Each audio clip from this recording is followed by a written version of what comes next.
Gente amada do Senhor, graça e paz e um bom dia.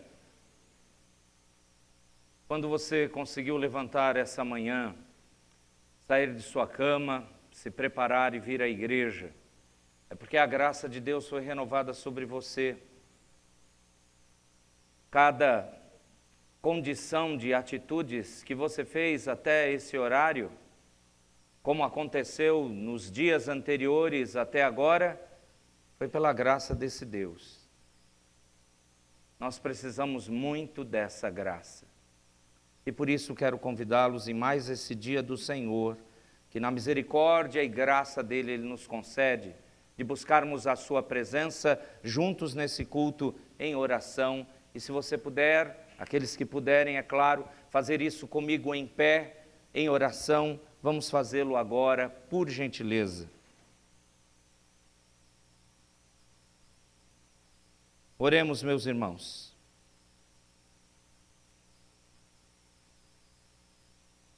Todo-poderoso, gigantesco, pleno, completo, de nada necessitando, soberano Deus. Nós precisamos tanto de Ti, Senhor.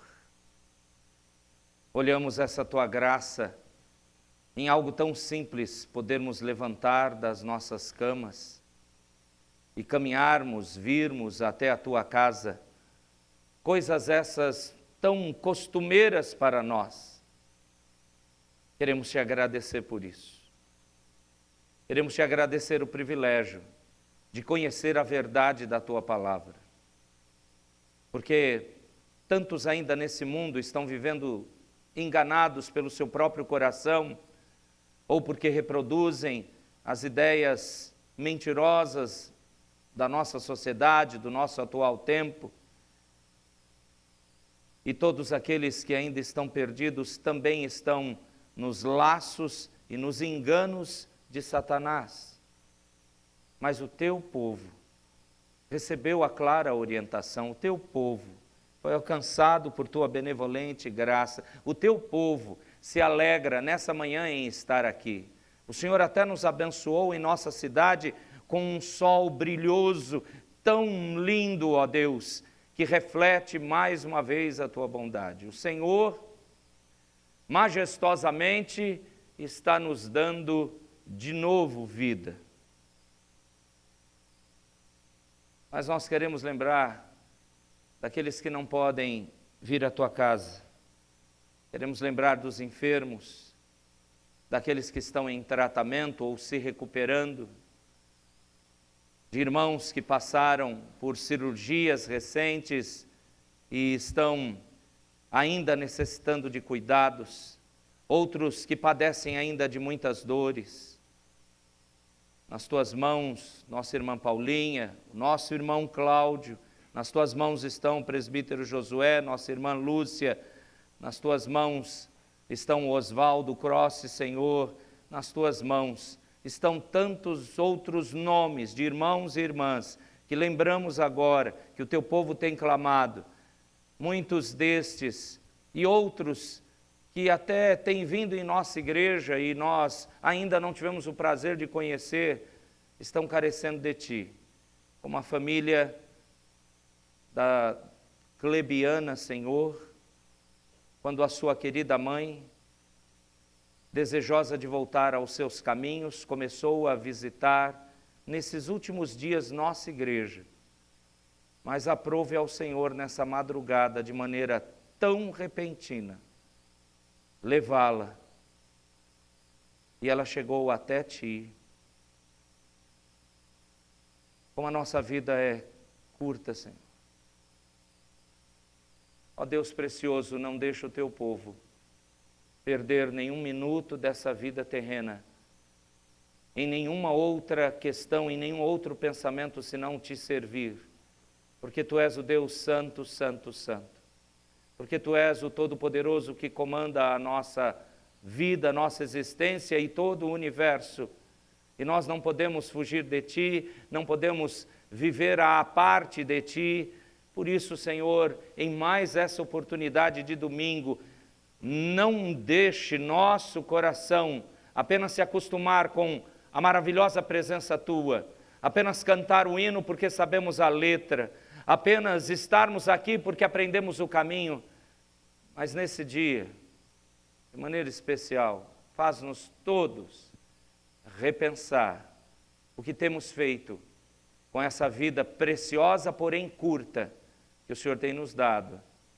Em nome de Jesus, confiando nossas lutas, preocupações, dores, estas e outras vidas que mencionamos nas tuas poderosas mãos. Porque o Senhor sabe, é o único que sabe o que é melhor para nós. Em nome de Jesus clamamos isso. Em nome de Jesus. Amém. O conhecido hino 11, ainda em pé, se possível, irmãos. Nós vamos relembrá-lo para adorar ao nosso Deus.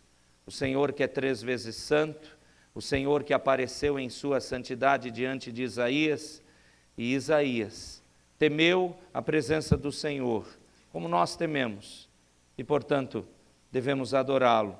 Hino de número 11, Santo, Santo, Santo.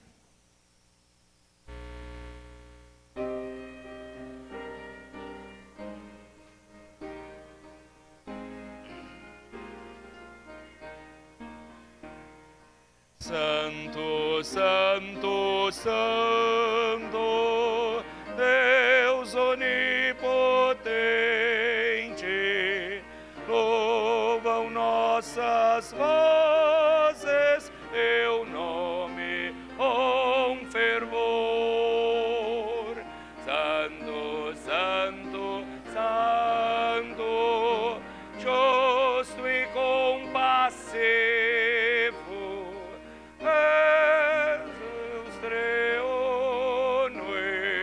Celso Criador. Santo, Santo, Santo, nós os pecadores não podemos ver tua glória.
Assentem-se, irmãos,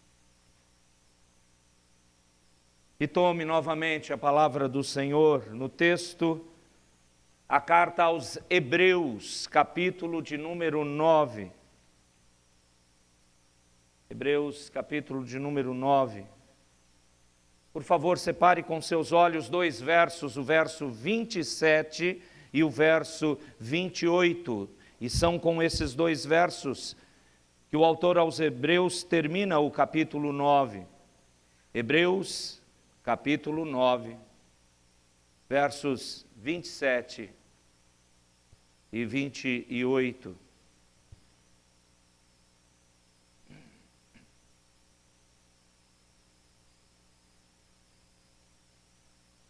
Diz assim a Escritura Sagrada, Hebreus, capítulo 9, verso 27 e 28. E assim como aos homens está ordenado morrerem uma só vez, vindo depois disto o juízo, assim também Cristo, tendo se oferecido uma vez para sempre, para tirar os pecados de muitos, aparecerá a segunda vez sem pecado, aos que o aguardam para a salvação. Aos homens está ordenado morrerem uma só vez. Portanto, uma única vida, uma única oportunidade, nem um tanto a mais, nem uma continuidade terrena sem morte, porque o texto é claro, vamos morrer. Isso vai acontecer uma vez só. Não haverá uma outra oportunidade ou de fugir da morte, ou depois da morte, alguma coisa que nos traga para essa vida terrena do jeito que a conhecemos hoje. O autor aos Hebreus é bem claro no verso 27. A morte, quando chega a nós, o que vai acontecer imediatamente é o juízo. E juízo pressupõe claramente, pelo ensino bíblico, que é estarmos na presença do Santo, Santo, Santo Deus. Aquele que mesmo em visão para Isaías se transformou num terror para aquele profeta. E a primeira atitude daquele profeta, e você lembra Isaías 6, foi: eu estou perdido. Eu vou morrer, porque eu sei que eu sou um pecador, eu sei que habito no meio de pessoas pecadoras, e eu vi o Redentor, eu vi o Senhor, eu vi o 3 vezes Santo. Esse será o encontro do juízo para nós diante do Senhor, pós-morte. Alguns vão entender que esse juízo será condenatório para toda a eternidade, pelas penas eternas.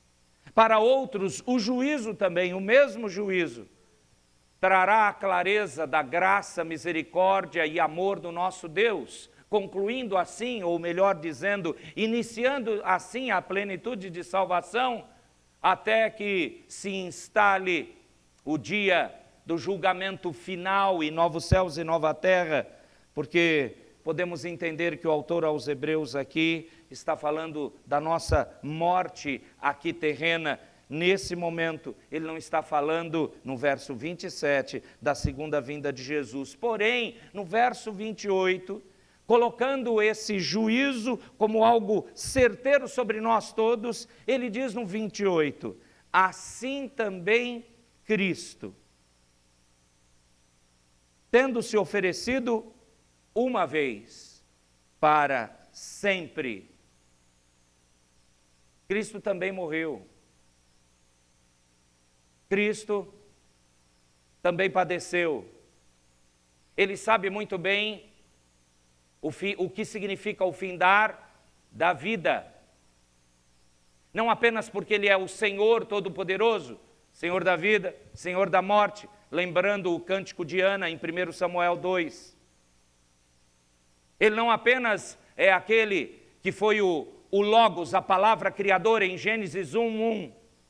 No princípio, criou Deus os céus e a terra. E você lê o relato de Gênesis e Deus fala. E as coisas vêm a existir. E ali é a segunda pessoa da Trindade agindo. É o que João no capítulo 1 repete, que o Verbo se fez carne e habitou entre nós. Esse mesmo tomou o nosso lugar pela morte. Sim, Ele sabe o que é esse padecimento. Mas do mesmo modo, e essa é a comparação que o autor aos Hebreus traz na iluminação do Santo Espírito para nós nessa manhã, do mesmo modo que a nossa morte encerra de vez todas as oportunidades de transformação, de arrependimento, de bênçãos, de uma caminhada com Cristo, porque depois da morte nada mais pode ser feito para o ser humano, ele lembra, Cristo Jesus também se ofereceu uma vez por todas. E ele se ofereceu uma única vez para não precisar mais fazer isso, com o objetivo de tirar os pecados de muitos. O autor aos Hebreus também tinha a noção clara de que realmente não são todos que vão para a glória eterna. Ele tinha a noção clara de que sim, no seu tempo, e a sua carta é uma das mais antigas no Novo Testamento, ele sabia muito bem que nos tempos futuros, enquanto Deus desse vida, antes de vir a eternidade sobre nosso tempo presente, ele saberia, ele entenderia, ele compreendeu na verdade, que muitos iriam ainda morrer, milhares de pessoas. Existe um site há muitos anos na internet que coloca de maneira estatística quantas pessoas estão morrendo no mundo. É assustador você ver aquele número crescente. É assustador porque só temos uma oportunidade de vida. Para nós, no nosso poder, uma só. Por isso que cada manhã que você acorda, cada dia que você pode fazer essa sua agenda e cumprir os seus propósitos diários, é um tremendo e gigantesco milagre para uma oportunidade, para repensarmos isso. Cristo sabe do que é morte e ele veio com a sua morte tirar os pecados de muitos. E o autor diz, ele vai aparecer segunda vez. Ele vai aparecer com seu corpo glorificado, não com este corpo terreno como ele teve para retirar pecado, não, sem pecado. Ele vai aparecer segunda vez, para quem? Preste atenção, final do verso 28. Para os que o aguardam com um único objetivo, para a salvação. Uma única vida, com um único propósito. Uma única vida nessa terra, para de fato crer, se arrepender e aceitar maravilhosamente essa verdade, essa única verdade, que Cristo Jesus nos salva dos nossos pecados. E Ele fez isso de uma vez por todas, e nada mais precisa, e portanto Ele resolveu o nosso real problema. E você vive essa única vida aguardando a conclusão da salvação, que se tornará então eterna, porque Ele voltará a segunda vez. Você não precisa de nenhum outro propósito. Você não precisa de nenhum outro tipo de vida. Não importa se a vida aqui será de dor, luta, sofrimento ou de alguns dias felizes. Não importa, porque o único propósito é esperar segunda vez o Cristo bendito vir. Estamos aguardando essa salvação. É isso que nos move. É isso que faz você, no meio de tantas dificuldades, essas particulares que você tem, essas vergonhas que muitas vezes não queremos compartilhar com ninguém, as decepções da vida, os desencontros que nós temos, e mesmo assim, o Senhor te impulsiona, e não porque o domingo está lindíssimo, mas porque você ama a Cristo, e você que é um crente de verdade, você está entendendo o que eu estou falando. E você talvez chorou a noite inteira, mas a alegria veio pela manhã, porque Ele te deu mais uma oportunidade de vida terrena, com um único objetivo: continue aguardando a conclusão dessa salvação. Mas é uma única oportunidade, e você veio, e depois à noite, se Deus quiser, você voltará. E depois, se tiver essa semana de vida, você vai poder buscar ao Senhor em oração. E se o pecado se aproximar de você, você sabe que o único caminho é lembrar da obra desse Cristo, e Ele sim que concede verdadeiro arrependimento, Ele também perdoa. E você não utiliza dessa vida como entendendo que os seus propósitos são melhores. Esse sim, aguardar a salvação. Na carta vizinha aos Hebreus, na minha Bíblia, algumas páginas à frente, no capítulo de número 4, você vai encontrar Tiago, a carta de Tiago, capítulo 4, as seguintes palavras. A partir do verso de número 13, Tiago 4, a partir do verso 13, acompanhe, por favor, a leitura comigo. Tiago 4, 13 em diante. Atendei agora, vós que dizeis, hoje ou amanhã iremos para a cidade tal, lá passaremos um ano, negociaremos e teremos lucros. Tiago então diz, ou melhor dizendo, o Santo Espírito através da boca de Tiago, vós não sabeis o que sucederá amanhã. Sabe qual é a única verdade que você tem? E ninguém, ímpios ou crentes, podem jogar isso fora. Você não sabe o que vai acontecer amanhã. Você pode jogar os búzios, ler as cartas, olhar as estrelas e até usar a Bíblia para descobrir o que vai acontecer amanhã. Você não sabe se estará amanhã aqui, vivo.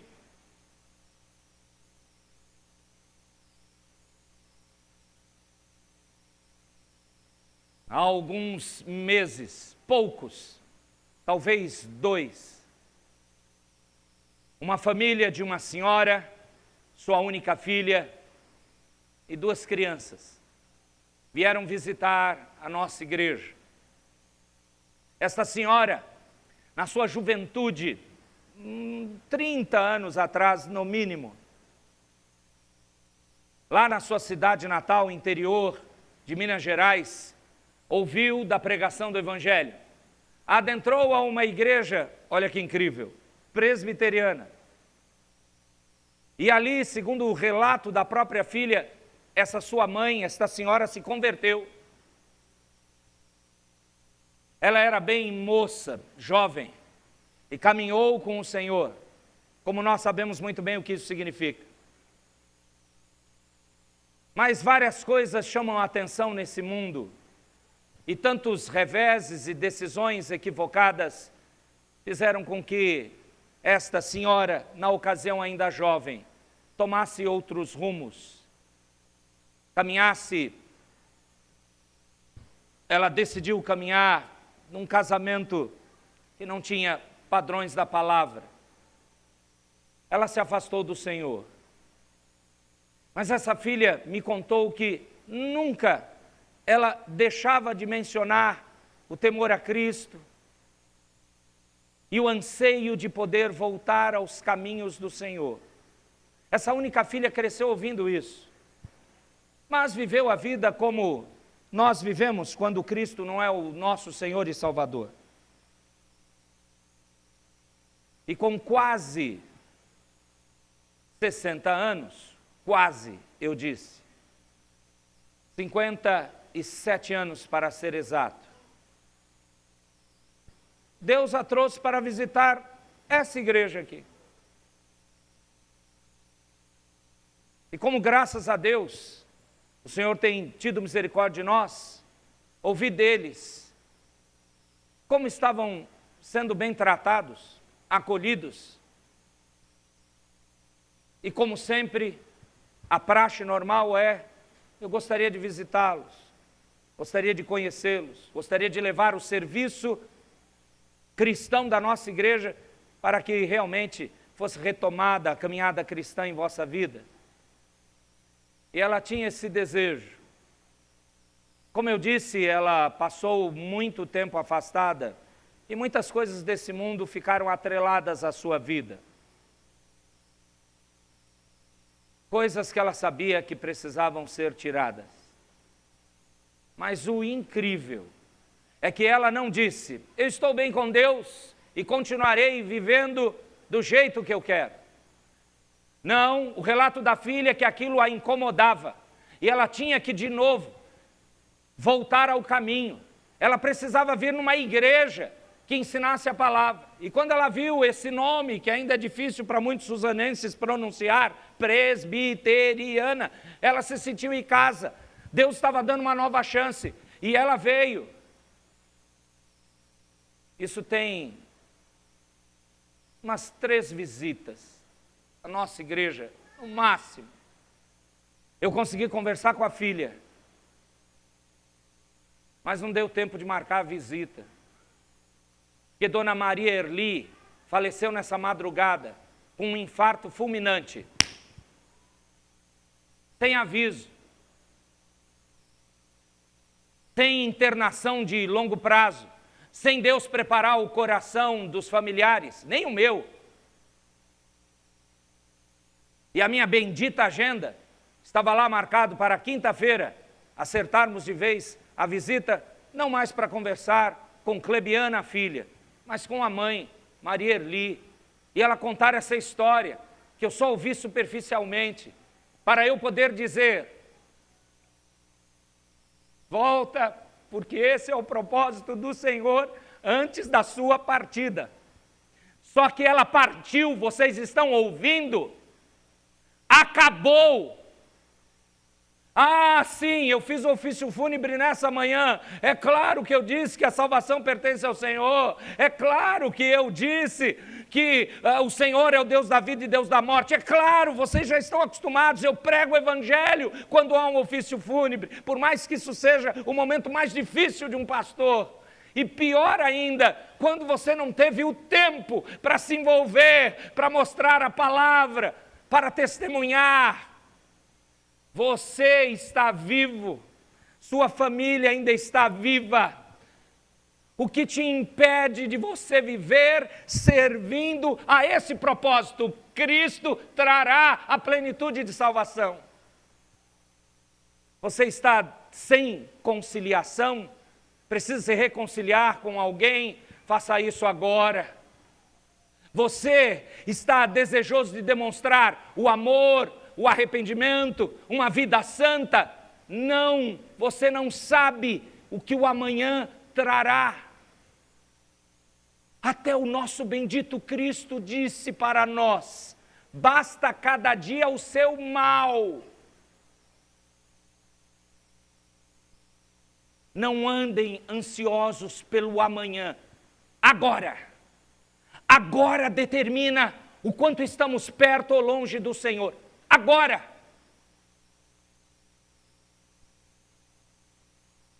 Nós nos agarramos ao Senhor, mas nós vamos ter que esperar o dia do juízo. Preste atenção na frase. Você ama alguém. Você viu Cristo nessa pessoa. E essa pessoa se perdeu. Você vai ficar numa boa, tranquilo, alegre, esperando o dia do juízo para saber se essa pessoa foi resgatada?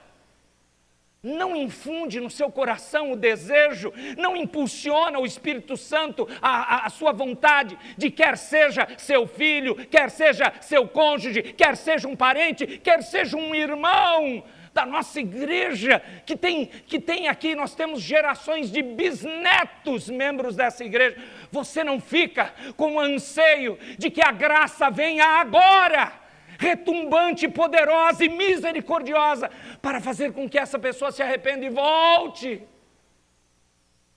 Não, você diz: vou esperar o juízo.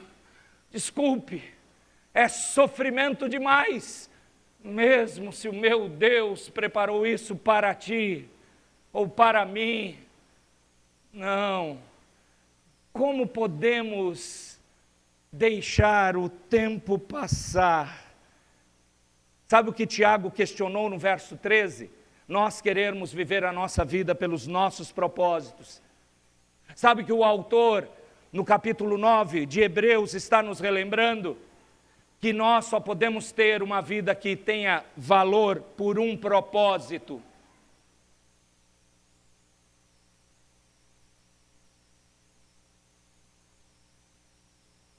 É sério que é mais importante você estar atualizado com as coisas dessa vida que passará e não querer encarar isso? Em nome de Jesus, amados, em mais esse domingo, em mais essa manhã de vida, em mais essa oportunidade de estarmos aqui, em mais um momento onde só Deus sabe como realmente cada um de nós está. Só Deus sabe. Nessa verdade maravilhosa. Eu rogo, eu clamo, corra para Ele. Não perca mais, não desperdice mais o tempo da sua vida. Não importa se te xingaram, insultaram. Não importa se gostam ou não de você. Não importa se sabem da sua presença. Eu tenho certeza que eu falei 2 nomes aqui, de uma história real, de uma família real, que agora está enlutada, que muitos de nós não deu tempo de conhecer, porque as coisas passam rápido. E segundo Moisés, nós voamos, diz o Salmo 90. Então, não perca mais tempo. Um propósito. Viva aguardando a salvação de Jesus. Tem outro? Não. Não tem. Pode argumentar o que você quiser. A resposta de Tiago é, preste atenção, vocês não sabem o que sucederá amanhã. Porque a vossa vida é como uma neblina. O que você está esperando? Você precisa se firmar mais em Cristo? Faça hoje, faça agora. Você precisa se reconciliar, precisa pedir perdão, você precisa realmente estar perto do Senhor e obedecer a Ele. Então faça agora. Você não tem amanhã. Não é seu poder, não está determinado a você. E na verdade, a gente pode aprender que acordei hoje, que a dona Maria Erli não acordou.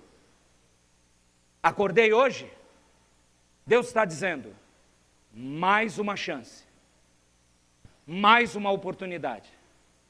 Você pode ser o melhor crente dessa igreja, graças a Deus temos muitos. Ou você pode ser o pior. Deus está falando a mesma coisa. Você vai perder tempo de não conversar com alguém, perder tempo de não se envolver mais com o reino, com a igreja, vai perder mais tempo correndo atrás dos seus projetos e dando apenas uma risadinha de canto de boca, quando a palavra, o sermão, uma aula de escola dominical, mostrar que você está meio torto no caminho do Senhor. É isso. Chega! Basta! E eu não estou usando de retórica, homilética, hermenêutica, estou falando do meu coração. Ele está te dando a oportunidade do hoje. E olha que para muitos de nós ele tem esticado isso. E parece que a morte vem passar e ele fala assim, agora não, morte, nesse não. Nessa família, ainda não. E ele estica. E ele vai. Quanto tempo? Não sei. E você também não. Então o dia é agora. O momento é hoje. A hora é já. Oremos. Tem compaixão da nossa vida. Santo Deus. Ilumina de uma forma que eu não consigo fazer. E apesar de mim, impregna na nossa mente e no nosso coração essa tua palavra nessa manhã. Em nome de Jesus. Por favor, eu ainda creio que na misericórdia do dia de hoje que o Senhor está nos dando, que os minutos estão avançando, o Senhor de novo quer renovar em nós um compromisso sério, severo, intransponível, que não vai ter nenhum obstáculo. Nós poderemos pelo teu poder, ficarmos firmes em ti, e o Senhor cuidará de nós. Retira da minha mente e da mente dos meus irmãos qualquer pensamento contrário a isso. Traga-nos cativos à tua palavra, nos faça nos render à tua palavra, quebra nossos joelhos, rebaixa nossa fronte, em nome de Jesus, humilha-nos, para nós não acharmos que temos o amanhã, o depois, o futuro. Em nome de Cristo nós oramos. Amém. Vamos passar para a nossa superintendência, porque ainda continuamos a receber a chance do Senhor de aprender a sua palavra posteriormente com as aulas. Que o Senhor nos abençoe.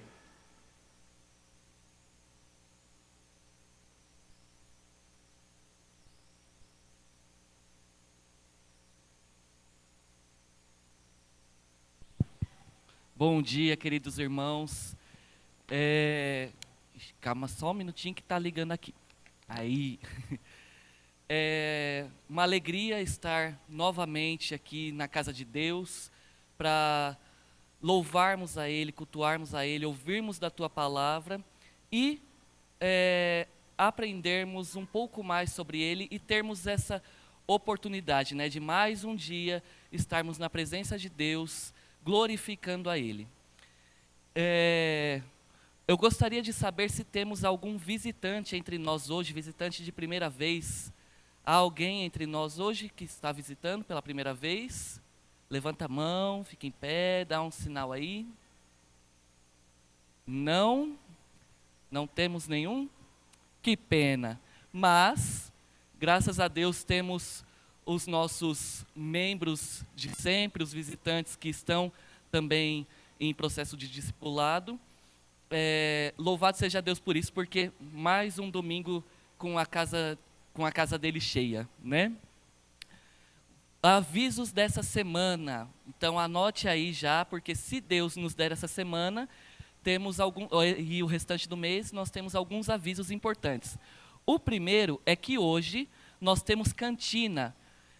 Agora, acabando a escola dominical, você pode descer e comprar o seu docinho, a sua sobremesa, porque hoje é domingo, dia de almoço em família, a gente vai sair daqui da igreja, vai correr lá na padaria, comprar o frango, ou chegar em casa, fazer um macarrão rapidão.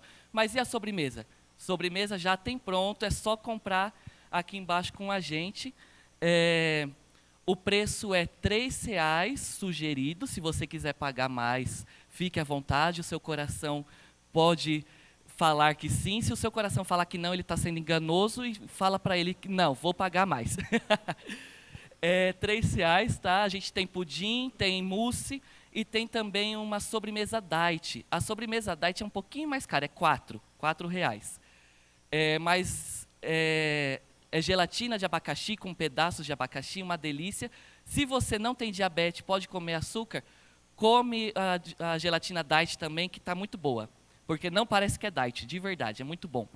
Então, acabando a escola dominical, corre aqui na cozinha, aqui no salão, que vai ter a cantina, tá bom? Próximo aviso é o Dia da Família, que está se aproximando. Dia 27 de novembro, nós vamos ter o nosso Dia da Família. Como vocês bem sabem, é um dia para nós, membros da igreja, para os que estão em processo de discipulado, catecúmenos também, para a gente juntos termos um dia de comunhão, de diversão, de lazer. Então, faça a sua inscrição, o link está lá no Todos Ipos. Eu não estou no Todos Ipos. Procura alguém, procura a superintendência, procura um presbítero, que ele te manda esse link aí, pode até ver de colocar no grupo também, para você poder ter acesso e fazer a sua inscrição. Se não me engano, é R$10 por pessoa. Isso, né? R$10 por pessoa, para poder ajudar na alimentação e tudo lá, tá bom? E também a gente pede que você leve uma guloseimazinha, um bolinho, uma torta, alguma coisinha, para a gente poder comer à tarde, de café da tarde, tá bom? E são esses os avisos que nós temos por enquanto. Se Deus nos der vida, nós vamos cumprir toda essa nossa agenda. E agora vamos nos separar em classes. desejo a todos uma excelente aula e que a gente viva o que a gente aprender hoje, que a gente realmente faça como Deus falou conosco hoje, né? Que a gente viva esperando pelo retorno de Cristo. Amém? Boa aula, um excelente domingo.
Nelson Siqueira, creio que todos já me conhecem.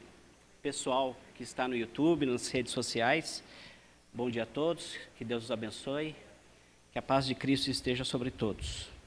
Não sei se eu falo queridos, queridas ou querides, eu só quero cumprimentar, só isso. Vamos orar? Pai Santo em Cristo, nós louvamos o Teu nome e Te agradecemos pela Tua bondade, pelo Teu amor, pela Tua generosidade e, acima de tudo, pela Tua salvação. Nós Te louvamos porque aprove ao Senhor resgatar um povo transgressor, um povo ofensivo, um povo que estava longe e o Senhor trouxe para perto. Sabemos que nós estamos aqui porque o Teu Espírito Santo tem nos incomodado. Não há nenhum mérito em nós, não há nenhuma bondade em nós. Tudo vem de Ti e tudo deve retornar a Ti. Abençoe a Tua igreja nesta manhã, abençoe a Tua igreja espalhada pela face da terra, abençoe aqueles que nos ouvem, abençoe aqueles que nos veem, abençoe aqueles que estão enfermos, abençoe aqueles que clamam por justiça, abençoe aqueles que clamam por misericórdia. Ilumine as nossas mentes, os nossos corações, para que possamos crescer um pouquinho mais nessa manhã. Com perdão dos nossos pecados, são as nossas orações. Amém. Bom, hoje eu fui convidado para dar aula na Sala Família, presbítero Francisco Penha. Vou fugir um pouquinho do que vocês estão seguindo, mas vai ser bíblico também.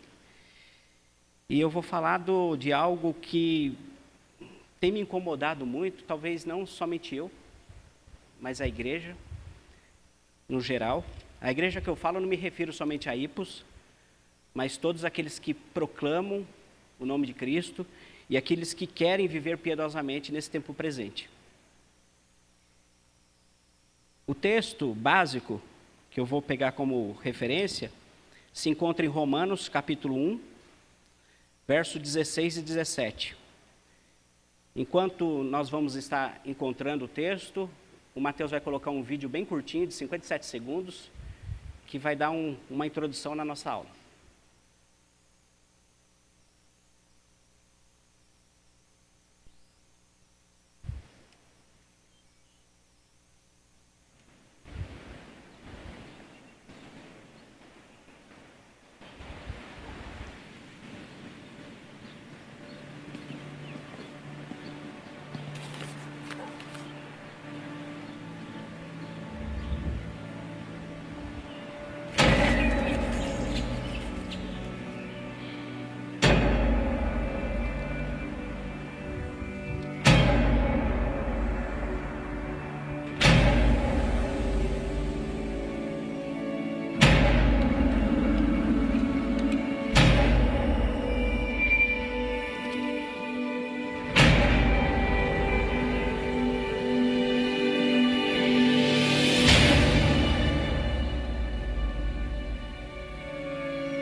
Como é de conhecimento de todos, nós, no último dia do mês passado, outubro, nós comemoramos o dia da Reforma. Século XVI, Martinho Lutero, um monge que se incomodou com o que estava acontecendo na Igreja Católica. E ele agiu. As 95 teses, no Castelo de Wittenberg. E anos depois surgiram os pilares da igreja, que resumidamente, de maneira bem resumida, nós conhecemos como as 5 solas, ou somente, ou apenas. Somente a Escritura, somente Cristo, somente a graça, somente a fé, glória somente a Deus. Por que eu fiz questão de enfatizar isso, mesmo tendo em vista que vocês já ouviram demais? Porque nós estamos vivendo, ou não sei se vocês têm essa visão, a igreja está vivendo momentos de... ela está sendo encurralada. A igreja está ficando prostrada, não diante de Deus, se fosse, mas ela está ficando prostrada diante de um sistema corrupto. Talvez você não tenha visto dessa maneira, talvez você não enxerga dessa maneira, mas eu quero hoje, com a graça e misericórdia de Deus, abrir os olhos e os ouvidos para esse momento que a igreja está passando. E o tema que eu estou sugerindo são os pilares da igreja reformada que são inegociáveis. Por que inegociáveis? Porque nós não vamos estar falando em costumes, em tamanho de cabelo, nós não vamos estar falando sobre tamanho de vestimentas, nós não vamos estar falando se é lícito a mulher usar calça ou somente saia e que tamanho da saia, nós não vamos estar falando se o homem tem que deixar a barba crescer ou não. Não é disso que nós estamos falando, não é disso que nós vamos falar. Essas coisas são secundárias. O Espírito Santo vai trabalhar no coração de cada um para que cada um tenha um feeling do que é ser cristão ou não. E aí ela vai tomar suas decisões. Mas nós estamos falando de pilares inegociáveis. Mas por essas 5 solas, ou 5 somente, ou apenas essas definições, que são muito mais, mas a gente vai sintetizar, você pode falar assim, Nelson, mas isso é óbvio, isso é claro. Mas o problema é quando as coisas são óbvias demais.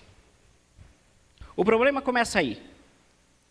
Quando as coisas parecem que são o trivial.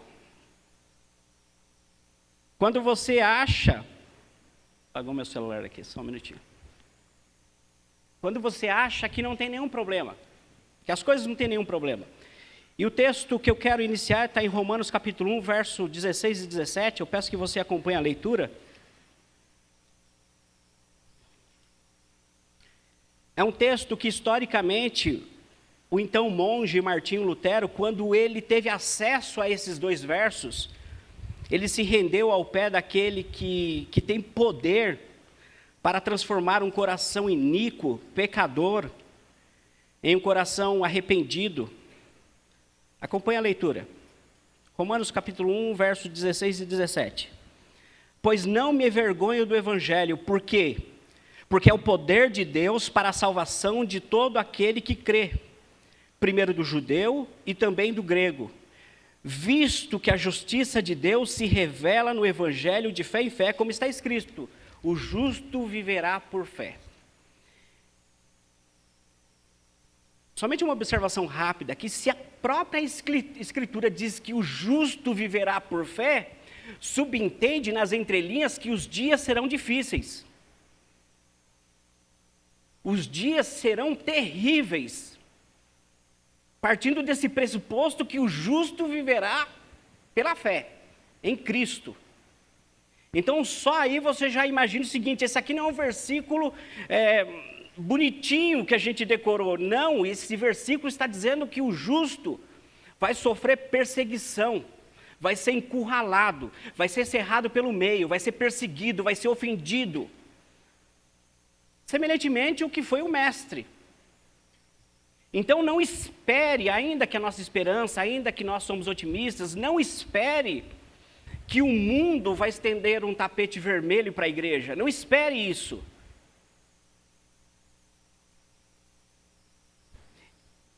Martinho Lutero, então, um monge católico, ele buscava a sua autojustificação.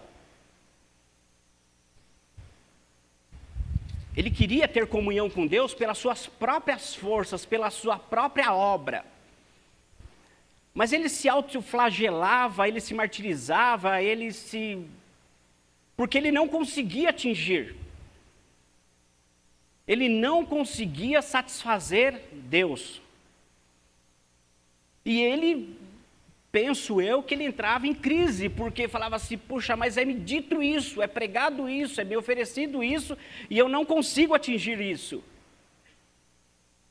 Até que o soberano ressuscita ele, e ele consegue enxergar nas escrituras que o justo viverá pela fé, ou seja, não é teu mérito, não compete a você.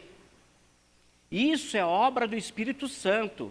convencer o homem da justiça, do pecado e do juízo. Isso é obra dele, não compete a você. Quando ele descobre isso, então ele é liberto. E quando ele é liberto, tirado esse peso dos seus ombros, ele se incomoda. E aí vai entrar o segundo texto que eu quero compartilhar com vocês.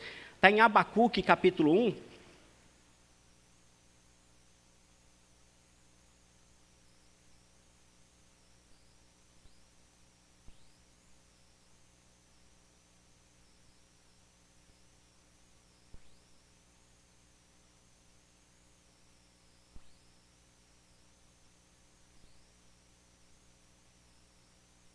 Abacuque, ele faz algumas queixas para Deus.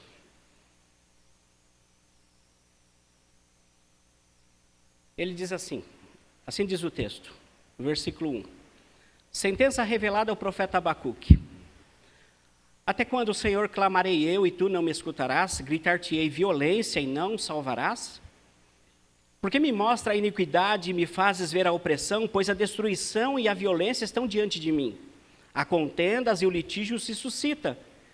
Por esta causa a lei afrouxa e a justiça nunca se manifesta. Porque o perverso cerca o justo, a justiça é torcida. Esse era o contexto que Abacuque estava passando na sua época. Essa é a visão de Abacuque. Então ele sobe na torre de vigia e ele tem um particular com Deus. E ele começa a fazer essas queixas para Deus. Queixas essas que talvez eu e você nós fazemos.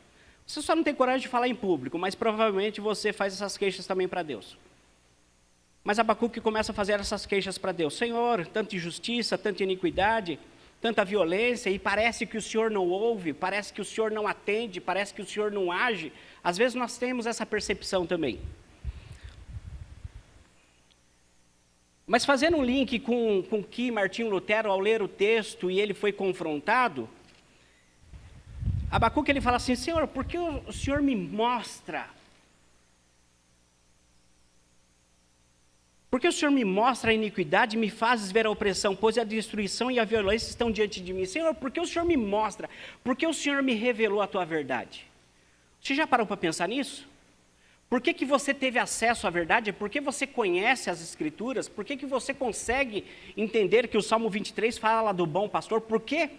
Porque você conhece e interpreta João 3,16, que você é um pecador miserável, que Cristo veio para morrer, para ser o substituto teu na cruz. Por que foi revelado para você? Você consegue entender isso? Quando Martinho Lutero ele tem acesso às Escrituras, e ele é liberto, e ele tem acesso à verdade, a única coisa que ele fez é não ficar acomodado. Ele agiu. Eu não posso guardar essa verdade somente para mim. Por que, Senhor, o Senhor me mostra ver essas coisas para que a igreja age? Para que a igreja saia do ponto de inércia e comece a agir. Para que a igreja levante as suas tendas, levante o seu acampamento e rumo a Canaã espiritual. Ela não pode firmar as suas estacas nesse tempo presente. Porque nesse tempo presente nós estamos cheios de bajuladores da igreja. Hoje em dia é modinha ser crente. Hoje em dia, poxa vida, é maravilhoso ser crente. Eu digo aqui, no Ocidente, ou pelo menos uma parte do Ocidente, que nós temos acesso. O Ocidente que eu falo é aquele Ocidente das redes sociais, que tudo é maravilhoso, tudo é rosa. Tudo é fantástico. E aí o que me agride, e eu penso que também agride os irmãos, é quando a gente vê que numa data histórica onde a igreja comemora mais um ano, mais de 500 anos da reforma, me parece que aquilo que foi lutado há mais de 500 anos atrás pelos nossos pais, pelos reformadores, nós estamos escancarando as portas e sendo corrompido novamente. Doces ou travessuras? O que você prefere? Se eu perguntar aqui o que comemorou no dia 31 de outubro, na igreja, a Reforma Protestante, século XVI, 1517 e tal. Lá fora, doces e travessuras. Lá fora você fala que é o doces e travessuras. Nas redes sociais que você navega, você escancara o doces e travessuras. Você pode estar falando dentro do seu coração, não, essa palavra não serve para mim não sou eu não. Espero que não. Essa palavra também é para mim, primeiramente para mim. E por que eu digo isso? Porque o apóstolo Paulo, no capítulo 1 de Romanos, versos 16 e 17, ele fala assim, eu não me envergonho do evangelho. Eu não me envergonho. Ainda que eu venha sofrer perseguição, por não me dobrar a essas datas pagãs, seculares, ainda que eu venha sofrer porque eu tenho uma postura bíblica, ainda que eu venha, o justo viverá por fé. Então essas coisas, talvez tenha aqueles cristãos, o santo dos santos, sabe? Aquele lá fala, não, essas coisinhas aí eu participo, mas não me afeta. Não me afeta, eu estou além disso aí. Ah, é? Se você é tão santo dos santos, você tem que se preocupar com o débil. Só explicar, o débil não é pejorativo, tá? É aquele um pouco deficiente, com uma fé fraca, que ele pode olhar para a tua e você pode servir de tropeço para ele. O apóstolo Paulo fala isso em Coríntios, sobre carnes sacrificadas a ídolos. Fala assim, olha, se você vai comer algum alimento na casa de alguém, não fica perguntando de onde procede. Agora, se você tem fé o suficiente para comer, coma. Não fica perguntando. Mas por causa do débil, pelo fraco na fé, não participa. Pense nele. Pense também nos descendentes, nos vossos filhos, nos vossos netos, que eles não vão ter ou não têm maturidade suficiente para separar aquilo que você diz que tem maturidade suficiente para falar separar o santo do profano.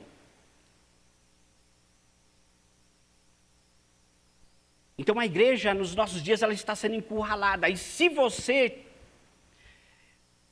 adentrar um pouquinho nas escrituras, você vai ver que nós estamos sendo corrompidos e não estamos percebendo. Eu fico imaginando no século XVI, que Martinho Lutero se incomodou com a liturgia da Igreja Católica, com os ensinamentos, eu penso que não foi tão escancarado assim. Não foi algo gritante. As coisas aconteceram em conta-gotas, em doses homeopáticas. Elas vieram adentrando no seio da igreja e sendo corrompida. E quando deu em si, falou assim, peraí, já não dá mais. Já começou a tocar nos pilares. Aí não. Eu gosto de dar o exemplo de uma criança, sabe? Principalmente nessa pandemia, né?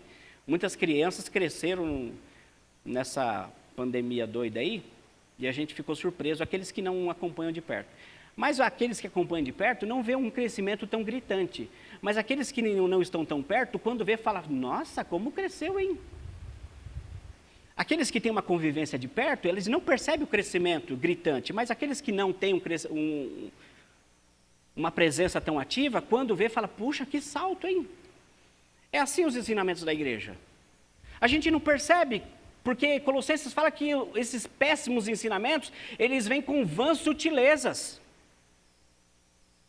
E muitos vão achar até com um grau de sabedoria.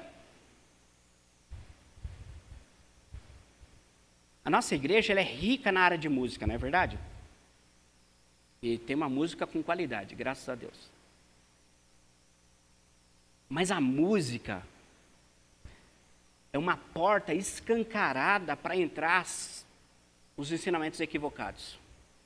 Se nós não tivermos pessoas tementes e piedosas, é um espaço vulnerável, é uma porta escancarada para adentrar as heresias. E eu vou dizer por quê. Porque a música ela tem um poder de mexer em algo no nosso cérebro, no nosso coração, a parte emotiva, que a gente viaja. Dificilmente são poucos aqueles que prestam atenção na letra. E sim, ela vai mais pela batida, pelo ritmo, haja vista o funk. Se você for ver a letra, não tem uma que salva, é uma baixaria só, é um sexo explícito na música. Mas com a batida, com o ritmo, quando você vê, você está se envolvendo. Eu dei um exemplo bem gritante, tá? Só para você ver. O samba, o pagode, o carnaval, as portas aí, as pessoas deixam a vida me levar.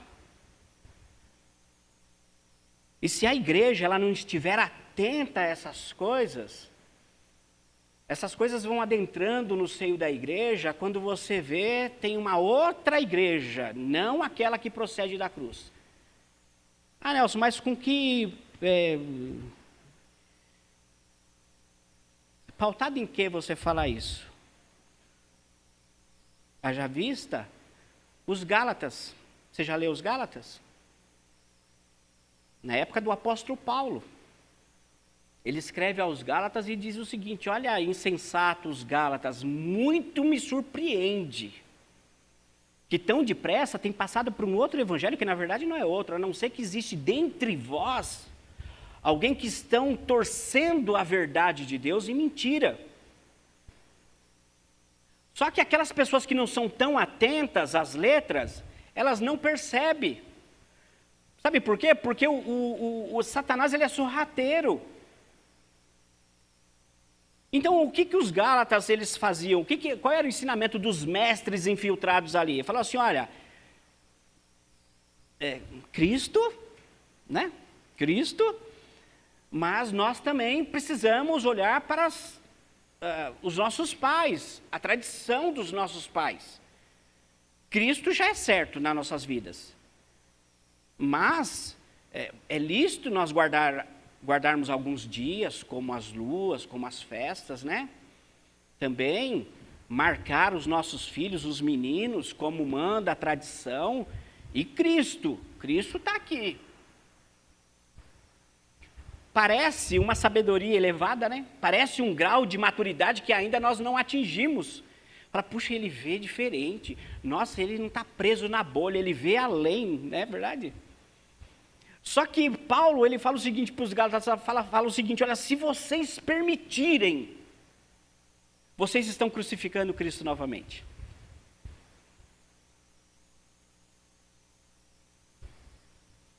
E como que a igreja vai, então, perceber que esses pilares estão sendo atacados? Quando a igreja aprender a ter as Escrituras como somente. Mas aí pode soar um tanto de radicalismo, né? Hoje em dia está perigoso isso.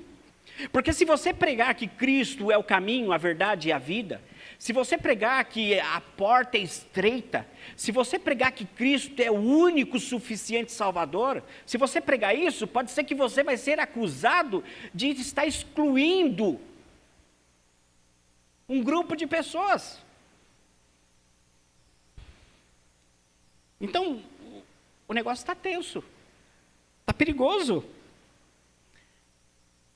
Mas houve homens que levantaram as bandeiras e falaram assim, não, somente as Escrituras. E somente as Escrituras é como você reafirmar que a Escritura é inerrante. Sabe o que é isso? Ela não possui erros. Mas eu não estou dizendo erros gramaticais não, viu? Porque tem impressoras, tem homens que redigiram, sabe, homens que colocaram a mão, isso.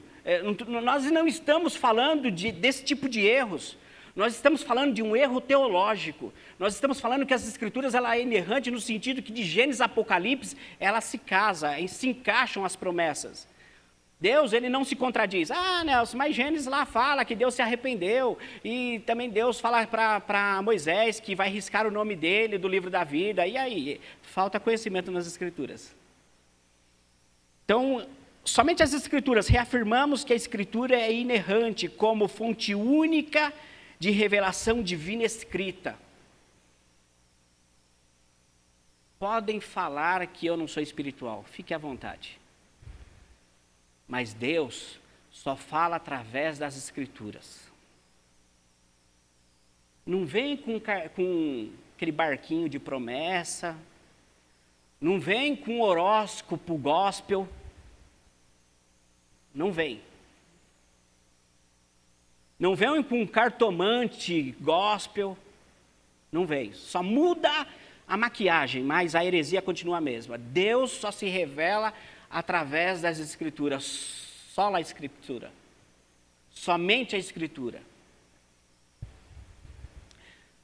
Mas nós temos que tomar muito cuidado, porque os extremos são diabólicos. Por quê? Porque tem pessoas que falam assim, não, só a Escritura, se está aqui eu pratico, se não está aqui eu não pratico. Vocês estão aprendendo, se eu não me engano, nos domingos anteriores, sobre dízimo, né? Alguma coisa assim, sobre dízimo, né? Então pode ser que você é aquele crente que, sabe, somente as Escrituras, eu dou meu dízimo, sou fiel ali. Só que se a sua motivação foi equivocada, você está pecando e não está atentando para isso. Porque os fariseus, não sei se você sabe, os fariseus e escribas, eles eram mais fiéis no dízimo do que muitos que estão aqui. Eles dizimavam tudo. Dizimavam no sentido de ofertar. Do cominho, da hortelã, de cada plantinha, ele dava a 10ª parte. Tudo. Entretanto, Jesus chega para eles e fala o seguinte: se a vossa justiça não exceder, não é pouco não, se a vossa justiça não exceder a muito dos fariseus e dos escribas, não entrará no reino. Então não adianta bater no peito e falar, eu tenho cumprido isso, eu tenho cumprido as Escrituras. Se a tua motivação em cumprir as Sagradas Escrituras não for aquela que do Senhor ordenou, é tão pecador quanto. Então nós temos que tomar muito cuidado para os extremos, porque os extremos nos levam sempre para o lado do maligno. A Bíblia sozinha ensina tudo o que é necessário para a nossa salvação do pecado e o padrão pelo qual todo comportamento cristão deve ser avaliado. Ela é o nosso norte. Aí a pergunta que você vai ter que responder na sua intimidade: o quanto dela você conhece?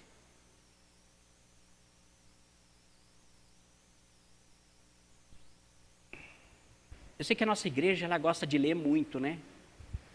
Bons livros. Continue lendo.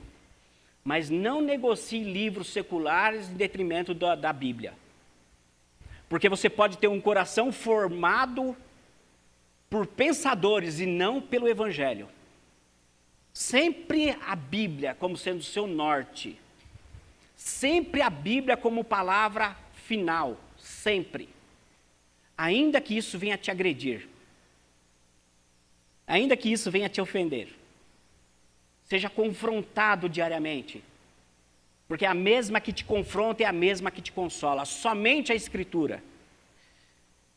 Mas o outro ponto que os reformadores não negociaram, somente Cristo. Aí você pode falar, poxa Nelson, isso é óbvio, né? Mas uma coisa óbvia, porque sem Cristo não existe cristianismo. É verdade. Mas esse somente Cristo quer dizer o seguinte: em nenhum outro há salvação, se eu não me engano, Atos 4,12. Em nenhum outro há salvação dado entre os homens, pelo qual sejamos salvos.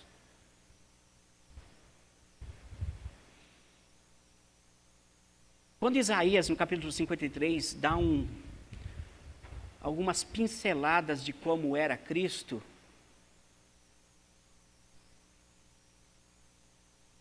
é algo que não é tão simples assim, tendo Cristo como nosso único Salvador, porque não existia nele aparência, nenhuma formosura que nos agradasse. Pelo contrário, se Cristo estivesse vivendo no nosso dia a dia hoje, talvez você e eu teríamos deixado ele para fora. É sério isso que eu estou dizendo, vou repetir. Se Cristo fosse nosso contemporâneo aqui, fisicamente, é bem provável que nós, ou muitos de nós, estaríamos deixando ele para o lado de fora. É sério. Para nossa vergonha, mas é sério.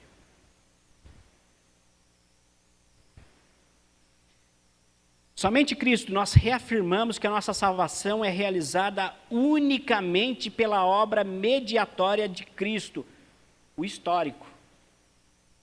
Aí você fala assim, Nelson, uma vez alguém comentou o seguinte, que numa movimentação evangelística, né, foram evangelizar uma historiadora sobre Cristo, e ela falou assim, qual deles? Qual deles? Aí a pessoa falou assim, mas espera aí, só existe um na tua cabeça. Mas existe um na cabeça do evangélico, existe um na cabeça de várias religiões aí, existe na cabeça de vários como movimentos, existe um Cristo histórico, existe o Cristo bíblico. Que Cristo que você está me apresentando? E por isso que eu acho pertinente isso, para nossa mente abrir um pouquinho e você entender que estão pregando um outro Cristo aí fora.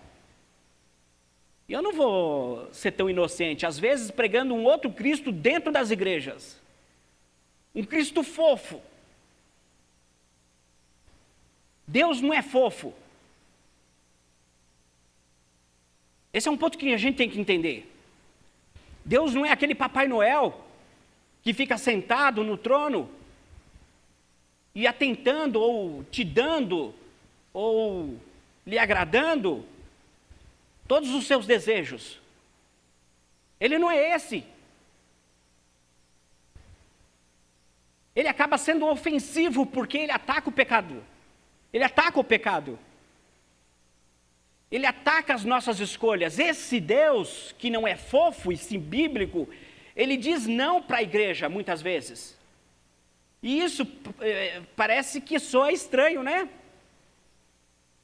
Esse Deus que é santo, como o pastor falou, santo 3 vezes, esse Deus que é santo, santo, santo, esse Deus que é soberano, esse Deus que é onipresente, onipotente e onisciente, esse Deus que é fogo consumidor, esse Deus que é destruidor, esse Deus que é zeloso, esse Deus que não divide a glória dele com ninguém, ele não é fofo. E talvez esse Deus escandaliza a igreja. Talvez esse Deus, que se eu não me engano a igreja lá de Laodiceia de Apocalipse, estava deixando do lado de fora.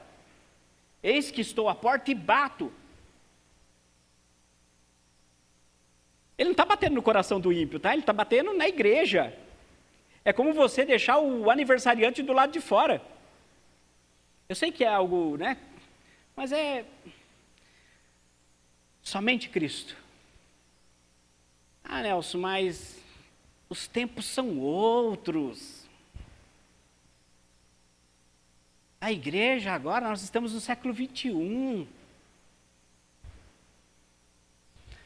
Até a nossa língua estão querendo mudar.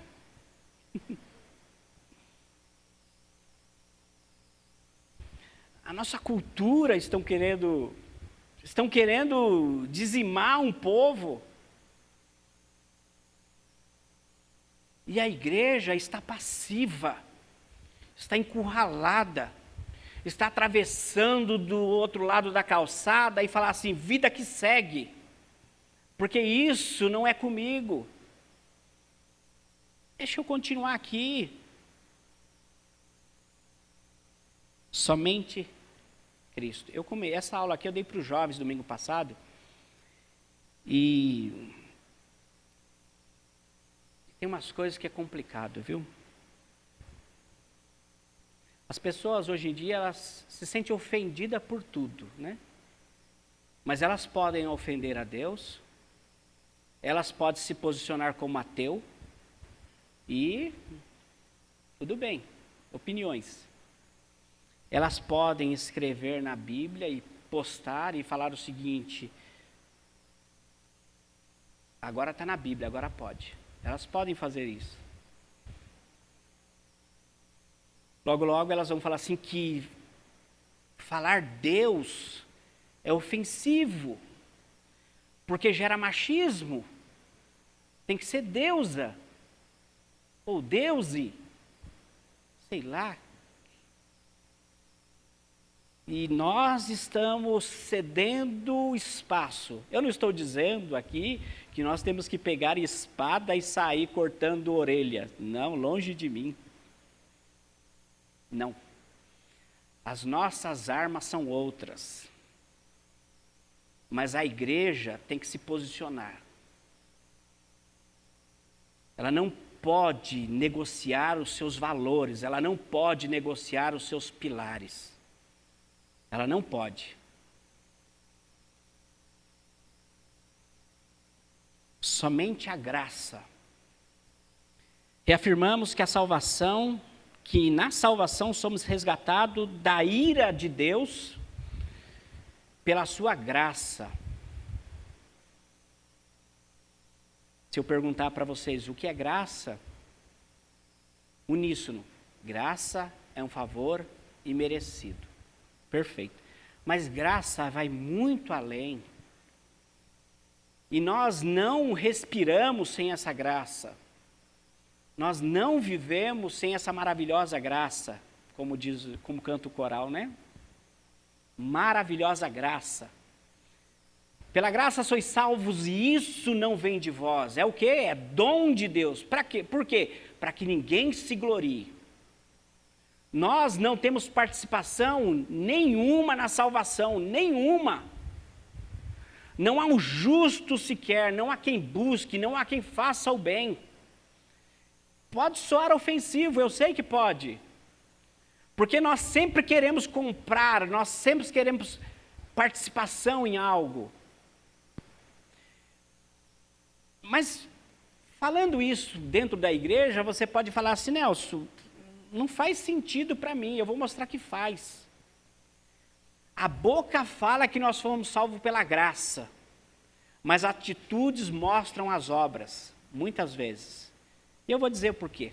Quando Deus nos fala o não, que a gente não quer ouvir, você se ajoelha e você começa a elencar, começa a pautar, começa a dar a sua listinha de justificação.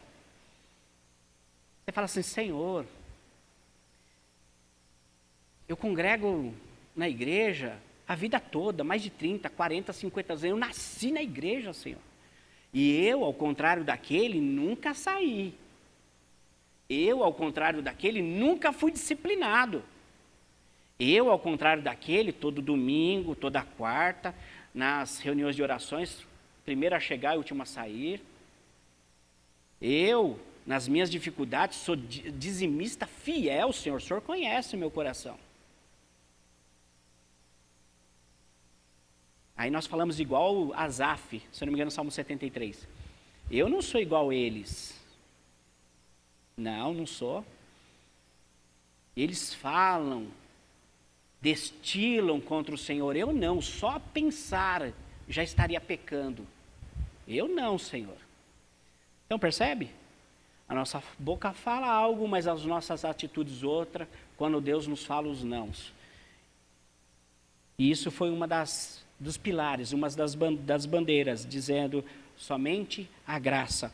Reafirmamos que na salvação somos resgatados da ira de Deus unicamente pela graça. Unicamente. E a graça de Deus, de uma certa maneira, ela nos é ofensiva. Você vai falar assim: Nelson, por quê? Lembra de, acho que se eu não me engano, Lucas 15, a parábola do filho pródigo? Lembra? Tenta imaginar que o filho mais velho é você. Tenta imaginar. Então, o filho mais moço, ele pega todos os seus, o que ele não tinha direito, né? Porque o pai ainda era vivo, ele pega o seu montante da herança, vai, gasta, esbanja, aproveita com mulheres, aproveita com bebidas, com roupas, ele se farta. E quando acaba, Ele volta todo arrependido. Todo arrependido. E o pai dá um banquete. Mata um animal, convida os amigos, a festa na casa. O filho mais velho, vendo isso, ele começa a questionar o pai. O senhor nunca fez isso comigo? O senhor nunca pegou um dos animais e matou para me divertir com os meus amigos? O senhor nunca fez, agora este que lhe abandonou, que quis antecipar a sua morte, agora volta todo arrependido, e o Senhor coloca vestimentas limpas, coloca um anel no dedo dele, e dá um banquete, e o Senhor acha isso justo? Se coloca no lugar do filho mais velho.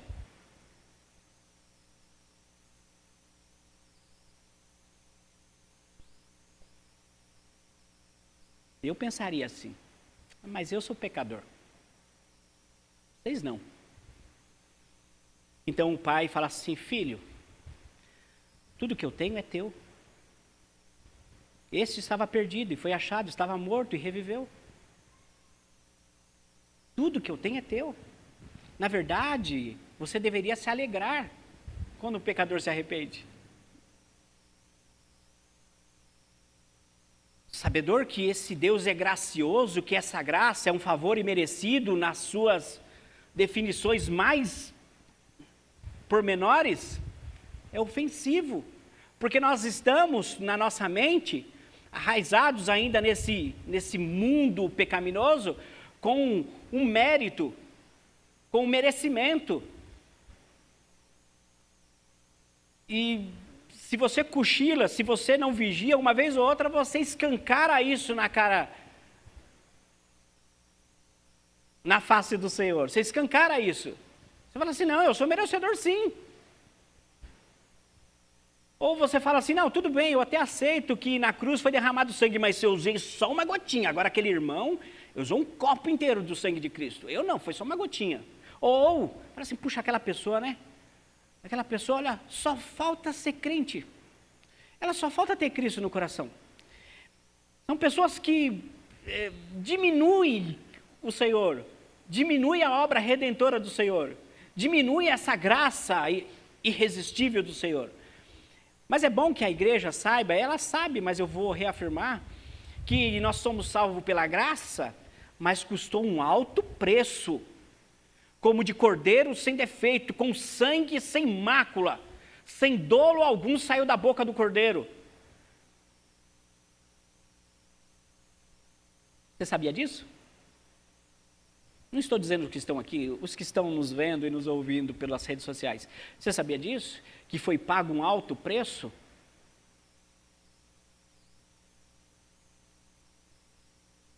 A obra sobrenatural do Espírito Santo é que nos leva a Cristo, soltando-nos da nossa servidão ao pecado e erguendo-nos da morte espiritual à vida espiritual. Isso é graça. E aí a gente vai passar rapidinho pela depravação total. Até aproveitando o gancho aí das redes sociais. O homem, com a desobediência no jardim, ele caiu do 20º andar, do 30º andar. Ele está morto. Ele não pode responder a Deus. Ele não tem fôlego de vida para responder a Deus. Ele não pode ir na metade do caminho até o Senhor. Ele não tem condições, porque morto não anda, morto não respira. É necessário então que Deus, na sua maravilhosa graça, o ressuscite para que esse, uma vez então ressuscitado, ele possa responder na direção do Criador. Por isso que é pela graça, por isso que é dom de Deus, e por isso que nós não temos participação nenhuma. Essa história que você tem que dar o seu 50%, tem que fazer para Deus, isso é conversa, isso é você diminuir a obra redentora do Senhor. E por que isso nos ofende? Por que isso nos agride? com a vinda de Cristo, com o Verbo se tornando carne, ele nos arrancou do nosso trono. Ele nos colocou no nosso devido lugar de joelhos prostrados diante dele. Porque nós, vamos ser realistas, todos nós temos um Deus pequenininho dentro do nosso coração que precisa ser morto todos os dias. Precisa ser confrontado todos os dias. Fomos destronados.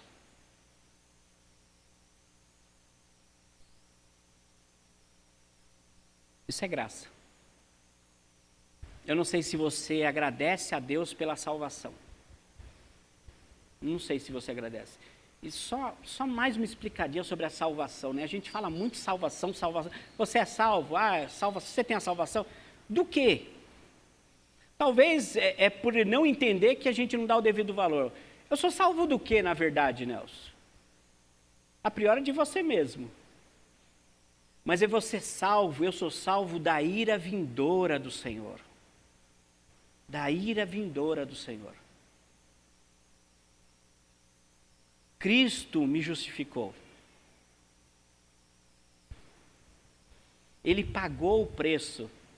O escrito de dívida, como diz Colossenses, o escrito de dívida que era contra nós, ele cravou na cruz. Está quitado. Está pago. Uma dívida, queridos, que não era dele, era nossa, mas ele pagou. Pagou para quem? Aí é uma outra. Pagou para quem? Pagou para Satanás. Foi? Foi para Satanás que ele pagou?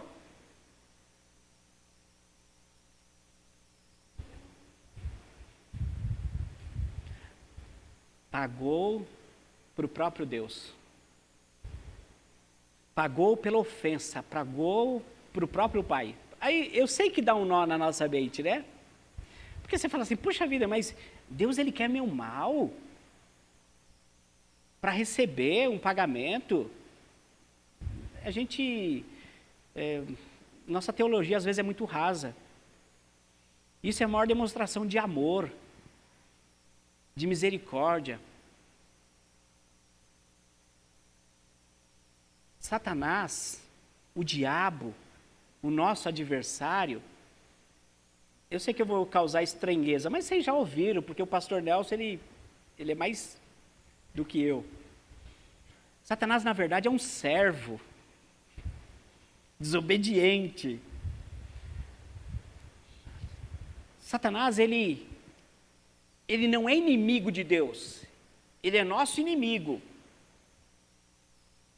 Aí você fala assim, Nelson, peraí, como não é inimigo? Porque assim, quando eu falo que Satanás é inimigo de Deus, eu estou colocando Satanás no pé de igualdade, no mesmo nível do que Deus. Ele não pode fazer nada contra Deus, ele é nosso inimigo. Que nós somos pecadores, nós somos menores, nós somos criaturas. Ele é nosso inimigo, não de Deus. Porque senão, às vezes, a gente pensa naquele filme do Rocky Balboa, sabe? Que o Rocky, ele apanha o filme todo. Aí no final ele dá um murro e ganha. Às vezes nós colocamos nesse patamar Satanás e Deus. Satanás, ele está ganhando todas as batalhas contra Deus, todas as batalhas, mas não, no final Deus vai dar um, né? Não. Ele é nosso inimigo. E digo mais. Você já sabe, mas eu vou reforçar. Lá em Gênesis está registrado que a cabeça da serpente foi esmagada. Ou seja, já está derrotado. Uma vez, lembra do pastor Charles? Lembra, né? Ele falou uma coisa muito interessante aqui no púlpito. Você fala assim, puxa vida, mas a cabeça da serpente já foi esmagada lá em Gênesis, né? Antes da fundação do mundo. Vamos colocar assim, porque Cristo ele foi crucificado antes da fundação do mundo. Satanás também a serpente foi esmagada antes da fundação do mundo. Aí muitas pessoas falam assim, puxa, mas ainda continua fazendo estrago? Sim, sabe quando você mata a serpente, o rabo dela começa a fazer um estrago? Mas já não tem mais vida ali. Já está decretado. Isso é graça. Romanos fala assim, que agora nenhuma condenação há para os que estão em Cristo Jesus. Não precisa ter medo. Não precisa. Ainda que as pessoas venham matar a sua carne, não se preocupa.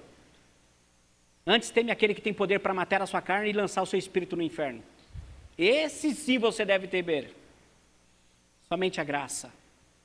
Não tem espaço para mais nada, apenas a graça. Mas tem um outro ponto, somente a fé. Fé não é pensamento positivo. Não é você acordar de manhã, abrir a janela e falar assim, olha, hoje vai dar tudo certo, hein?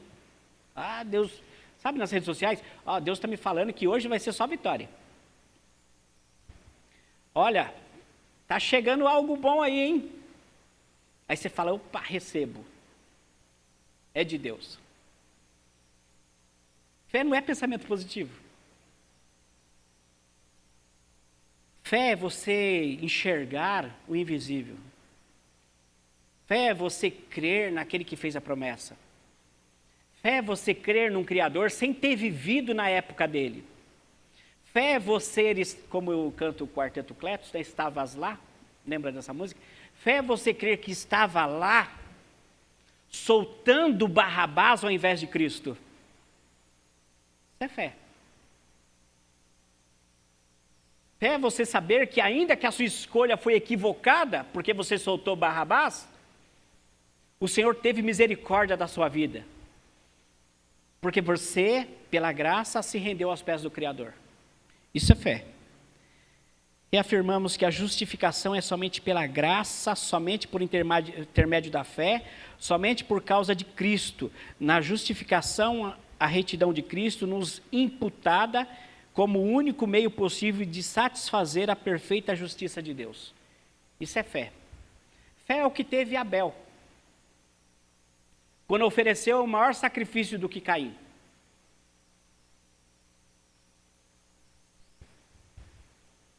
É um texto difícil de entender, né? Porque se você fica somente em Gênesis, você fala assim, puxa vida, coitado de Caim, né?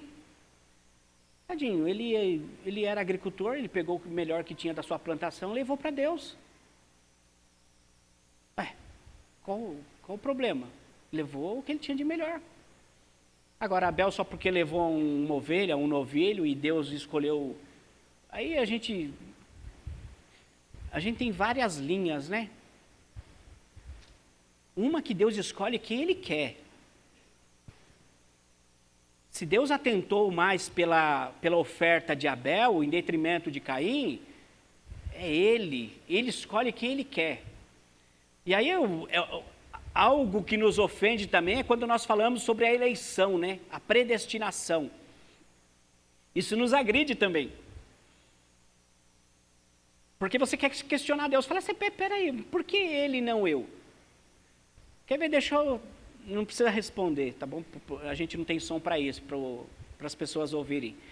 Mas, faça a sua lista de salvação. Faça a sua lista. Escolhe as pessoas que você quer conviver no céu, escolhe. Pensa rapidinho. Seus filhos vão estar? Não, pai, né? Seus pais também? Cônjuge? Os amigos? Também? Aí vamos... E os inimigos? E os assassinos? Não dos outros, daqueles que mataram entes queridos. Fala aí, não, né? A nossa justiça, ela é corrompida. Por isso que nós somos agredidos pela justiça de Deus.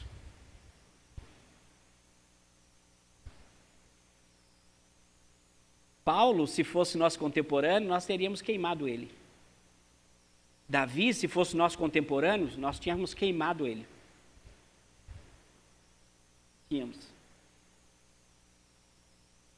Tínhamos.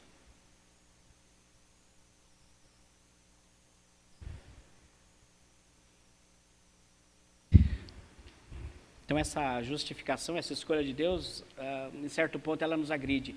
porque nós não entendemos, nós temos as nossas próprias. Mas precisamos ter fé para saber que esse Deus, Ele é justo. E ainda que Ele venha condenar um dos meus entes queridos, Ele é justo. Ainda que Ele venha chamar um dos meus entes queridos para se encontrar com Ele, ainda que eu sofra aqui, Ele é justo. Isso é fé. Preciso dessa fé para crer no novo céus e a nova terra. Preciso dessa fé para continuar rumando em direção a Canaã espiritual. Preciso dessa fé. Porque sem essa fé é impossível agradar a Deus. E aí nós encontramos a resposta do aceite de Abel e não de Caim em Hebreus. Quando que diz o seguinte, que pela fé, Abel ofereceu melhor sacrifício do que Caim. Sabe por quê?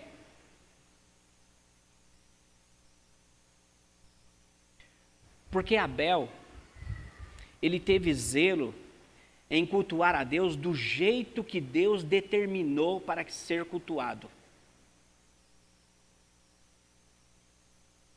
Do jeito. O nosso grande problema, quando tem essa ausência de fé, é você cultuar a Deus, é você querer cultuar a Deus do seu jeitinho. Você já ouviu uma palavra dura vindo das Escrituras com autoridade e você fala assim, não, meu Deus não é assim não. Não, esse não é o meu Deus. Você já falou alguma vez no seu coração, tipo assim, puxa vida, não, meu Deus não age dessa maneira, já falou? Por um bom período eu fiquei em uma crise quando eu li Samuel.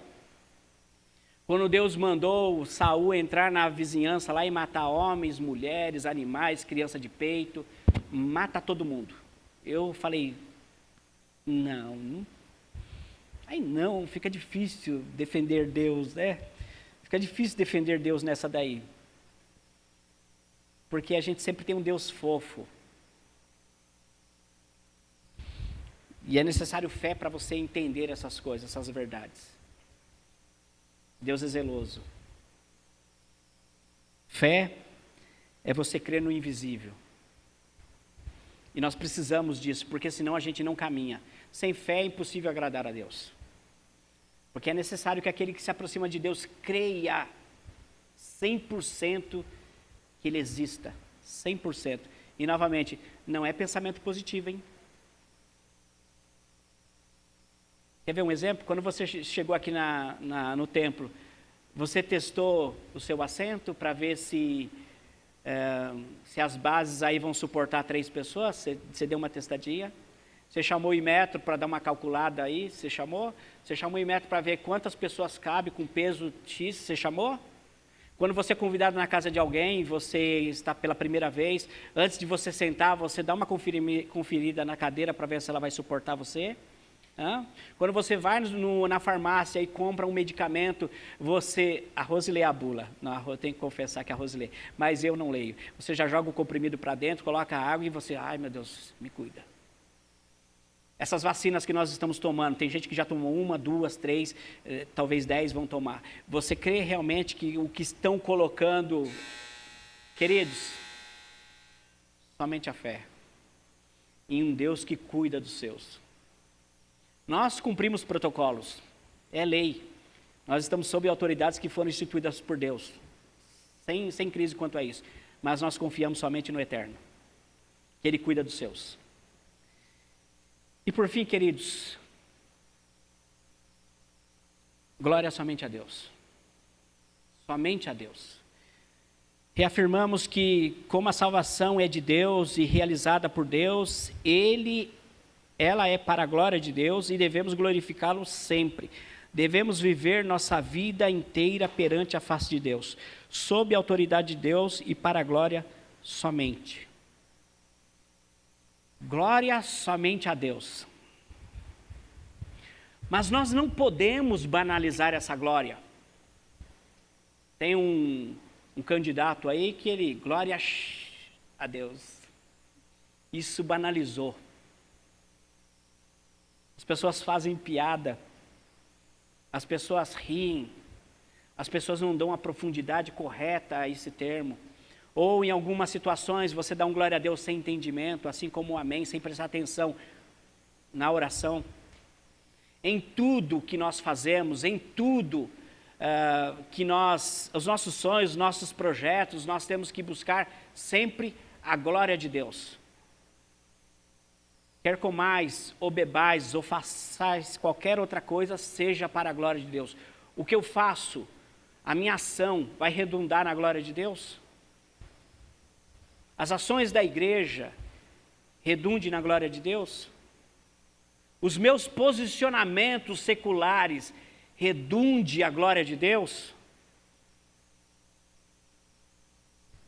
Pondere, pense antes de agir, faz uma autoanálise da sua vida.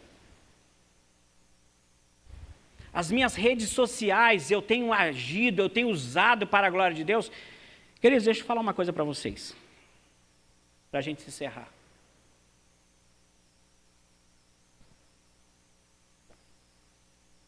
Mateus 28, de 18 a 20, foi dada uma ordem para a igreja de ir por todo mundo e pregar o evangelho. Não é isso? A visão que eu tenho é que a igreja ela está estagnada. Nós construímos templos, nós congregamos, nós ficamos acomodados e nós esquecemos de sair. Nós esquecemos de sair. Talvez é a hora do Senhor mandar mais uma perseguição para que a igreja se mexa. Mas o que eu quero dizer para você é o seguinte: se você não quer pregar o evangelho, se você não quer obedecer o anúncio para a glória de Deus, tudo bem. Aí é com você e Deus, tá? Eu não vou com você e Deus. Mas pelo menos não espalha o joio. Se você não quer fazer o certo, também não faça o errado. Não propague o errado. Use as suas redes sociais, que é uma excelente ferramenta. Não tem nada de diabólico isso. Use as suas redes sociais, que é uma excelente ferramenta para a glória de Deus. Use. Não somente para ostentar, tendo em vista que todas essas coisas são passageiras. Não somente para proclamar doces ou travessuras. Se você não quiser pregar o reino, se você não quiser agir para a glória de Deus, então fica quietinho, pelo menos. Use essa ferramenta para a glória de Deus. Porque foi para isso que a igreja foi chamada, foi para isso que ainda nós estamos aqui, para sermos um farol na tormenta, para sermos luz e para sermos sal, é para isso. Se nós não estivermos nesses somente, nós estamos vivendo um outro evangelho que não procede da cruz. Nós precisamos estar nos reformulando a nossa teologia diariamente. Será que isso que eu estou fazendo é para a glória de Deus? Será que isso que a igreja está buscando é para a glória de Deus? Será?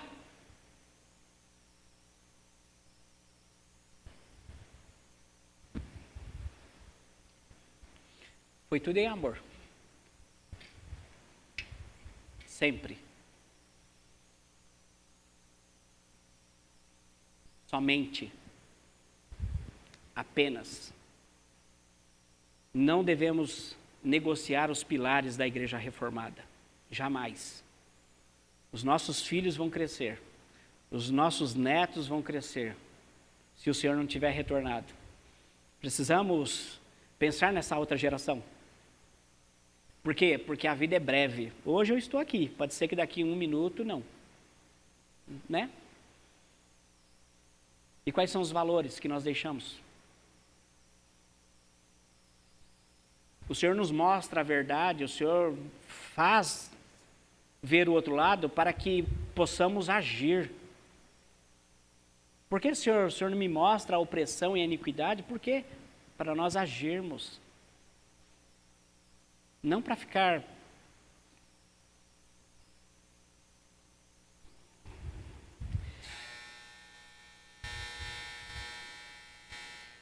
abaixa a sua fronte, vamos orar.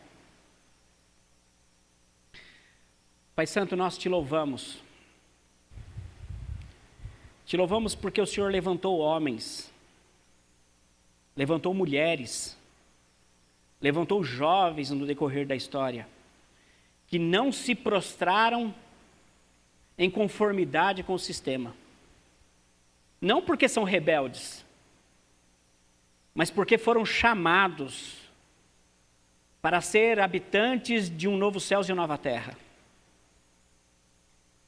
Nós temos as nossas responsabilidades nesse tempo presente, mas isso não quer dizer que nós vamos estar em conformidade com esse tempo presente. Que a tua igreja busque a tua glória sempre. Que o nosso norte esteja pautado nas tuas escrituras, porque dela procede os ensinamentos que direcionam ou devem direcionar as nossas vidas. Somente Cristo, somente a fé, somente a graça, glória somente a Deus, somente as Escrituras. E esses pilares, Senhor, são inegociáveis. Mas, para tanto, nós clamamos o Teu Espírito Santo que nos dê intrepidez, ousadia, coragem, para que nós não recuemos, para que a Tua igreja não se corrompa nesse tempo presente, Senhor. Se Cristo não voltar, que possamos entregar para uma outra geração algo que nós recebemos dos nossos pais, verdades essas que foram extraídas das Tuas Escrituras. Mas nós sabemos, Senhor, que nós temos hoje aqui, e pessoas também que nos assistem, pessoas piedosas, pessoas que buscam a Tua face. Sabemos que nós temos homens, mulheres, jovens, que não têm se dobrado ao sistema corrupto. Sabemos que nós temos um grupo de pessoas que buscam a Tua face, que buscam e querem fazer a Tua vontade, e têm zelo por todas essas verdades ditas. Sabemos, Senhor. E para essas que eu rogo que o Senhor os fortaleça, rogo que o Senhor dê ânimo, rogo que o Senhor dê fé o suficiente para que elas possam entender que não estão sozinhas. Como na época de Elias. Enquanto Elias pensou que ele estava só, o Senhor tinha guardado vários profetas em covas que não se prostraram a Baal, Senhor. E nós cremos que o Senhor tem guardado homens, mulheres, jovens também com esta fé inabalável. E por isso eu te louvo, por isso nós te louvamos. E para aqueles que não estão tão firmados assim nas Tuas Escrituras, eu peço misericórdia, eu peço que o Senhor trabalhe no coração desses, para que esses possam entender e compreender que a vida deles pertence a Ti, se é que pertence a Ti. Abençoe a cada lar aqui representado, que a Tua boa mão de poder e de misericórdia esteja sobre cada família. Nos oriente, nos direcione, apacenta o Teu povo, Senhor. Visite os enfermos e tenha misericórdia de nós. Que a Tua graça e misericórdia esteja com o Teu povo em todos os dias, até a consumação do século. Em Cristo, com perdão dos nossos pecados, são as nossas orações. Amém. Queridos, obrigado pela atenção. Que Deus os abençoe. Fiquem sempre com Deus.